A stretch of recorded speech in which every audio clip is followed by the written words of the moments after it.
காலை வணக்கம். உம்மைத்தான் நம்பியிருக்கிறோம்,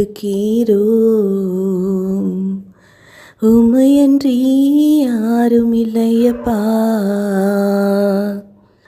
அற்புதம் செய்யுங்கப்பா எங்க வாழ்க்கையில, உம்மைத்தான் நம்பியிருக்கோம் ஈசப்பா, உம்மைத்தான் நம்பியிருக்கிறோம், உம்மையன்றி யாரும் இல்லையப்பா. ஆமாங்க, சீஷர்கள் ஒரு நாள் படகுல போய் கொண்டிருக்கும் பொழுது திடீரென்று ஒரு பெரும் காற்று, கடல் கொந்தளித்தது. திகைத்து போன சீஷர்கள் செய்வது அறியாது படகுல தத்தளித்து கொண்டு இருந்தாங்க. ஏசப்பாட்ட இந்த காரியத்தை கொண்டு போன உடனே ஏசப்பா வந்து காற்றையும் கடலையும் அதட்டினாருங்க.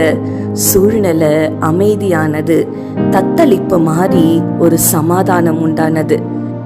ஆமாங்க, ஒருவேளை உங்க வாழ்க்கையில ஒரு சில பிரச்சனைகள் போராட்டங்களின் நிமித்தம் நீங்கள் திகைத்து போய் செய்வது அறியாது தத்தளித்து கொண்டு இருக்கலாம்.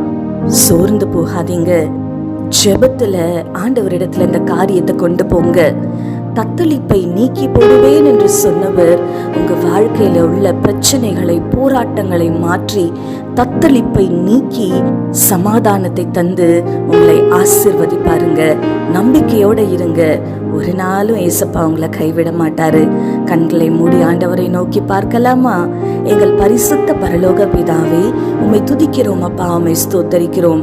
இதோ இந்த காலை வேளையிலுமாய் தகப்பனே அப்பா, வாழ்க்கையில உள்ள பிரச்சனைகள் போராட்டங்களின் நிமித்தம் திகைத்து போய் ஆண்டவரை அப்பா செய்வது அறியாது தத்தளித்து கொண்டிருக்கிற உங்களுடைய பிள்ளைகளை கர்த்தர் நீர் கண்ணோக்கி பார்ப்பீராக.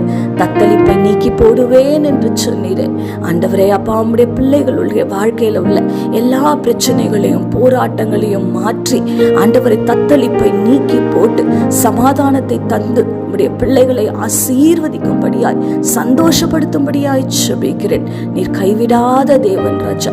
உம்முடைய பிள்ளைகளுடைய வாழ்க்கையில நீங்க செய்ய போகிற பெரிய காரியங்களுக்காக உம்மை நன்றியோடு கூட துதிக்கிறோம். துதி கன மகிமை யாவும் உமக்கு செலுத்துகிறோம். இயேசு கிறிஸ்துவின் வல்லமையுள்ள நாமத்தினாலே கெஞ்சி மன்றாடுகிறோம் பிதாவே, ஆமீன். இந்த நாள் உங்களுக்கு ஒரு ஆசீர்வாதமான நாளாய் இருப்பதாக. ஆமீன்.